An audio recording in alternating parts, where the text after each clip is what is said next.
Welcome to our channel. నేను Naresh. Hindu దేవులపై non వేసిన మాట్లాడిన మాటలు ఇప్పటికీ ఇంకా అన్సబ్స్క్రైబ్, అన్ఫాలో ఇవన్నీ కూడా నాన్ వేసిన పైన జరుగుతుంది. ఇదే అంశంపై మనతో పాటు Bigg Boss fame RJ Shekhar Pasha garu ఉన్నారు. నమస్తే. నాన్ వేసిన గురించి ఏం చెప్తారు? అసలుకి వాడు పిచ్చి మొలక్కాయ, వాడు ఏ ఎండ్రకాయో ఏ పిచ్చి పదార్థం ఏదో తిని పిచ్చి పిచ్చిగా వాగుతున్నాడు. దాన్ని మనం సీరియస్గా తీసుకొని వారు ఒక ఏదో గరికపాటి ప్రవచనాలు గారు చెప్పారు కాబట్టి దాన్ని అర్థం చేసుకోవడం మనకి డీప్గా దాన్ని అధ్యయనం చేయాల్సిన అవసరం లేదు. ఎవడయ్యా ఆయన ఏమైనా ఆధ్యాత్మిక చింతన గురువా? ఏదో ఊరు ఊరు తిరుక్కుంటూ అక్కడ ఉన్న వేస్యలతోటి తిరిగే ఒక యూట్యూబర్. సరే, ఆడి జర్నీని ఎంజాయ్ చేసేవాళ్ళు చాలామంది ఉంటారు. ఇప్పుడు నేను వచ్చి సడన్గా నేను బాబా అవతారం ఎత్తాను అని చెప్పి నీకు చెప్తే వినేది ఎవడు? నీకున్న సబ్స్క్రైబర్లు ఎవరు? ఇలా నువ్వు చూపించే ఇవన్నీ కూడా చూడడం. సరే, మంచి దేశాలు అవన్నీ చూపిస్తున్నావు, ఏదో రకరకాల చోట్ల అమ్మాయిలు కూడా వాడు అన్ని దేశాల అమ్మాయిలు ఒక అమ్మాయిని తీసుకెళ్తున్నాడు. ఒక వీడియోలో చూసా, ఇట్లా అమ్మ నువ్వు జాగ్రత్తగా వేసుకొని చెప్పి చెప్తుంటాడు. ఈ వచ్చి మళ్ళీ నీతులు చెప్తుంటాడు. అమ్మాయిలు వాళ్ళ ఇష్టం అని చెప్పి నువ్వే పక్కన నువ్వే సర్ది నువ్వు అంటే చెప్పేటందుకే నీతులు ఉన్నాయని చెప్పడానికి ఇంకొక ఎగ్జాంపుల్. ఓకే, సోకు పళ్ళని పాడేసిన చిన్మయ్య గారు వచ్చి నీతులు చెప్తారు.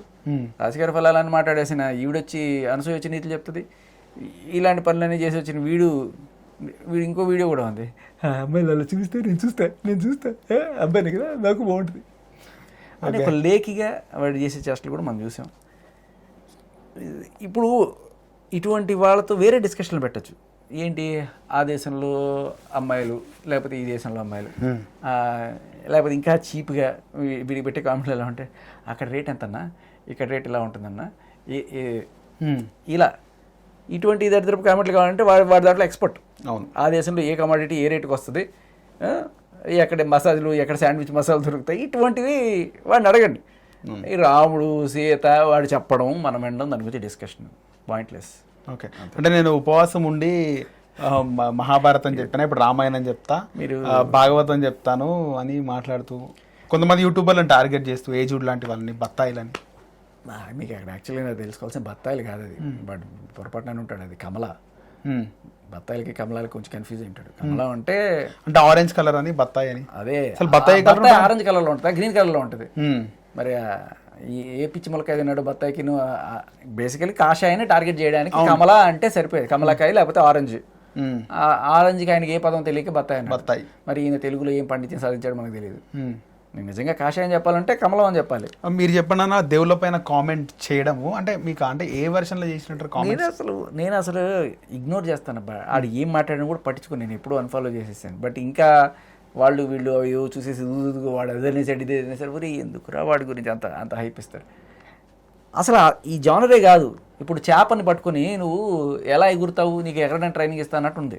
ఓకే, ఆయన దొరిలే రొచ్చు వేరు, ఇది వేరు. సో మీరు అక్కడ తీసుకొచ్చి దీంట్లో క్లబ్ చేయడానికి అసలు ఏ రకమైన సంబంధం లేదు. ఇప్పుడు ఆయన భారతం చదువు ఉండొచ్చు, రామాయణం చదువు ఉండొచ్చు, కానీ చదివినంత మాత్రం ప్రతి ఒక్కడికి తత్వం బోధపడుతుందని ఏం లేదు. నువ్వు చూసే కోణంలో నీకు అర్థమవుతుంది. వాంటల్లి ఇష్యూలో గెలకడానికి ఆ శివాజీ గారిని అంటే బండ బూతులు తిట్టిండు కదా, ఎవరినైనా ఆ విధంగానే తిడతారు. బూతులు అమ్మ బేసికలీ కొంచెం ఖాళీగా ఉన్నట్టున్నాడు. ఏది దొరికితే దాంట్లో దూరి కాస్త ఫేమస్ అవుదామని ట్రై చేస్తున్నట్టు. ఆల్రెడీ ఉన్నాడు, ఇంకా ఏదో రకం. అంటే ఇప్పుడు నా పాయింట్ ఏంటి, నీ ఎజెండా ఏంటి? ఊరు తిరిగి ఊరు చూపించుకుంటూ దానికి తగ్గట్టుగా నువ్వు సబ్స్క్రైబర్ పెంచుకుంటున్నావు. నీకోసం జనాలు అందుకే జాయిన్ అయ్యారు. ఇప్పుడు ఊర్లు తిరిగే పాయింట్ లేదనుకోండి, ఏదో ఒకటి చేయాలి కదా. ప్రస్తుతం ఉన్న ఇష్యూలో దూరితే ఏదో హైప్ వస్తుంది. అంటే నేను ప్రపంచ యాత్రికుడిని, మీరు లోకల్లో ఉండి గూగుల్ని చూసి మీరు వీడియో చేస్తారు, నేను తిరిగి వీడియోస్ చేస్తాను డైరెక్ట్ లైవ్ అంటున్నాను. మంచిదే. నువ్వు తిరిగిననే మేబీ చాలామంది తిరిగి ఉండకపోవచ్చు, నీకు తెలిసిన గ్రౌండ్ రియాలిటీ చాలామందికి తెలిసి ఉండకపోవచ్చు. ఆ విషయంలో నువ్వు ఏదైనా చెప్పు, నేను ఒప్పుకుంటా. ఇప్పుడు నేను రామాయణం చదివానంటే కమలాకి బత్తాయికి తేడా తెలియదు, నువ్వు రామాయణం చదివి నువ్వు చెప్తా. భగవద్గీత పుస్తకం పట్టుకుంటూ భగవద్గీత అంటుంది, చిన్న డైరీ లాంటిది ఉన్నది. అవన్నీ జోకులు అంటే ఒకటి ఆయన దృష్టిలో ఎన్ని జోకులు కావాలని మీరు కెతకెతలు పెట్టుకుని అవ్వుకోవాల్సిన జోకులు. ఓకే, అంటే బయట జనాలను పిచ్చోళ్ళు చేస్తున్నా అంతేనా? అంతే, అబ్సల్యూట్లీ. ఇప్పటికైనా తెలుసుకోకుండా మనం దాని మీద గంటలు డిబేట్లు చేస్తే ఎట్లా? ఇది ఇవి అడగండి, ఏ దేశంలో ఏ తక్కువ దొరుకుతుంది, ఎక్కడ పోతే మనకి పైసా వసూలు అవుతుంది, ఇటువంటివి ఏమన్నా వాడు చెప్పాడంటే అర్థం. రామాయణంలో సారాంశం చెప్పడానికి. ఓకే, సో దీనిపైన సజ్జనర్ గారు ఆయన కూడా మనం మాట్లాడడం జరిగింది. ఇండియాకి ఏమైనా తెచ్చే అవకాశం ఉంటుందా, పట్టుకొచ్చే అవకాశం ఉంటుందా, మర్చిపోతారా అన్ని ఇష్యూ లాగానే? ప్రాక్టికల్గా నేనైతే ఆలోచించే అదే అంత సీన్ లేదు. ఎందుకంటే ఇప్పుడు విజయ్ మాల్యా పోయి నాళ్ళైంది, దావుద్ ఇబ్రాహింని పట్టుకొచ్చారా, విజయ్ మాల్యాని పట్టుకొచ్చారా, ఇక్కడ పెట్టిన సెక్షన్లు అంత పవర్ఫుల్గా ఏం లేవు. 352 ఎవరు సెక్షన్లు పెట్టారు, కరాటకల్ వాళ్ళు వీళ్ళు పెట్టారు కానీ బలమైన సెక్షన్లు లేవు. ఇప్పుడు ఏంటంటే ఇప్పుడు ఈ 4 మాటల కోసం ఈ ఆఫీసరు లక్షల రూపాయలు ఖర్చు పెట్టుకొని అక్కడికి వెళ్ళి ఇంత చేసి పట్టుకొస్తే ఆఖరికి ఏమవుతుంది, కోర్టులో బెయిల్ పట్టుకుని పోతాడు. దీనికోసం ఇంత దేశ సంపద ఖర్చు పెట్టాల్సిన అవసరం కూడా లేదు. సరే బుద్ధి చెప్పాలంటే ఖచ్చితంగా ఆల్రెడీ అన్ఫాలో త్రూ బుద్ధి చెప్తున్నారు, రిపోర్ట్లు కొట్టి బుద్ధి చెప్పొచ్చు, ఆ రకంగా చేసుకోవచ్చు. కానీ ప్రాక్టికల్గా ఇది జరుగుతుందా అంటే ఆయనకి జరిగే నష్టం ఏంటి అంటే, ఒకటి డబ్బులు మెల్లగా రెవెన్యూ కొంచెం తగ్గుతుంది, దీనికి తోడు మేబీ ఈ పాస్పోర్ట్లు రెన్యూ చేసుకోవడాలు ఇటువంటి వాటిలో ఇబ్బందులు ఇబ్బంది ఉంటుంది, ఖచ్చితంగా ఉంటుంది. రేపు ఎల్లుండి పాస్పోర్ట్ క్యాన్సిల్ చేసేదాకా కూడా తీసుకెళ్లారనుకో వీళ్ళు, అది కూడా ఒక ప్రాబ్లం అవుతుంది ఆయనకి. అప్పుడు ఏం చేయాలి, ఆయన వేరే దేశంలో ఒక శరణార్థిగా వెళ్ళాలి. ఇప్పుడు చాలామంది పాకిస్తాన్లో ఆ దేశానికి ఇస్లాంకి అగెనిస్ట్గా కామెంట్లు చేసినప్పుడు వాళ్ళ మీద ఫత్వా అనేది రిలీజ్ చేస్తాడు. అంటే చంపేస్తాం, ఎక్కడ కనబడితే వాడిని చంపేయండి, అంటే దేశద్రోహి, తల తెచ్చిన వాడికి ఎంత ఇస్తామని కూడా చేస్తుంటారు, బౌంటీస్. అటువంటిప్పుడు వీళ్ళు ఏం చేస్తారంటే ఏదో మధ్య మార్గంలో ఎక్కడో పారిపోయి ఇవి చూపిస్తారు, ఇదిగో ఇట్లా నా మీద ఫత్వా రిలీజ్ అయింది, నన్ను చంపేస్తారు, నేను ఏదో ఒక మంచి ఉద్దేశంతో చెప్తే వీళ్ళు ఇలా తీసుకున్నారు కాబట్టి నన్ను శరణార్థిగా స్వీకరించండి అని చెప్పి. ఇలా 2వ ప్రపంచ యుద్ధం జరిగేటప్పుడు ఈ హిట్లర్ దాటి తట్టుకోలేక చాలామంది జర్మనీ నుంచి వెళ్ళిపోయి ఈ నాజీల దురాఘాతాలు తట్టుకోలేక వెళ్ళిపోయి వేరే దేశాల్లో సెటిల్ అయిన వాళ్ళు ఉన్నారు. అమెరికాలో చాలామంది అలా సెటిల్ అయిన వాళ్ళు, ఐన్స్టీన్ లాంటి పెద్ద వాళ్ళు కూడా అలా వెళ్ళిపోయినారు. సో ఇలా కొంతమంది రైటర్స్ కూడా ఈ మధ్య కాలంలో కూడా పోయి శరణార్థులు. అంతెందుకయ్యా, పక్కన బంగ్లాదేశ్ ప్రధానమంత్రి ఆవిడకి ఉరి శిక్ష పడితే ఇక్కడికి వచ్చి శరణార్థిగా మన దగ్గర దాక్కుంది. సో ఇటువంటివి జరిగినప్పుడు మరి క్రైమ్ ఏమీ లేదు ఇక్కడ, వీళ్ళు చేసింది ఈవిడ చేసింది అంటే పాలసీ బేస్డ్గా చేసింది, ఈవిడ పర్టికులర్గా ఒకటి ఎత్తుకొని చంపలేదు కాబట్టి సరే మేము కాపాడతామమ్మా నిన్ను అని చెప్పి మన వాళ్ళు అభయం ఇచ్చి ఇక్కడ ఉండించుకున్నారు.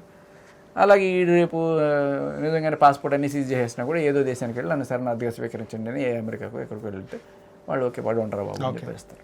కాకపోతే అప్పుడు కూడా ఇప్పుడు ఏం చేయాలి, ఎక్స్ట్రాడిషన్ ట్రీటీ లేని కంట్రీకి వెళ్తే అప్పుడు కొంత ఇది అవుతుంది. ఇప్పుడు బ్రిటన్ ఇటువంటి దేశాలకు వెళ్ళారనుకోండి, ఇప్పటిదాకా మనం విజయమాలను ఎక్స్ట్రాక్ట్ చేయలేకపోయాం, అటువంటి దేశాల్లో సేఫ్గా బతికేస్తున్నారు. టెర్రరిస్టులకి సేఫ్ హెవెన్స్ అంటుంటారు చూడండి, అలా.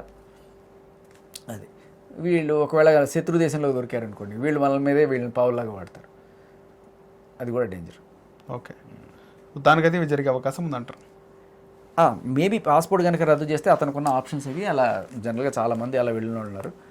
కానీ పర్సనల్గా నాకు నచ్చిన విషయం ఏంటంటే ఎవరు అని మాట్లాడిన వీడియో చేసినా బూతులతో రిప్లై ఇస్తాడు, పచ్చి బూతులు. అహంకారం అనుకోవచ్చా? అహంకారం పెరిగిన కల్చరు. ఆయన తిరిగేది ఎవరితో అయ్యా, ఏమన్నా పుణ్యాత్మలతో తిరుగుతున్నాడా, వ్యభిచారులతో తిరుగుతున్నాడు రోజు. మరి అంతకు మించి నేను ఏ సంస్కారం ఎక్స్పెక్ట్ చేస్తాను ఆయన? ఓకే, శాండ్విచ్ మసాజ్ ఇలా చేసుకునే వాళ్ళ దగ్గర నుంచి నువ్వు సంస్కారం ఎక్స్పెక్ట్ చేయడం అనేది నీ. ఇప్పుడు ప్రపంచంలో బయటకు మాట్లాడుకునే వాళ్ళు చాలా మంది ఉన్నారు, డిఫరెంట్ ఫారమ్స్. ఓకే, ఇక్కడ బూతులే మాట్లాడబడును, ఇష్టం ఉండేవాళ్ళు వచ్చి తిట్టించుకోండి, లేకపోతే ఇటు తిట్టండి, ఇది ఈ ఫారము. ఇదిగో ఇది పవిత్రంగా శ్లోకాలు చెప్పుకునేది, భగవద్గీత చెప్పుకునే ఫారము.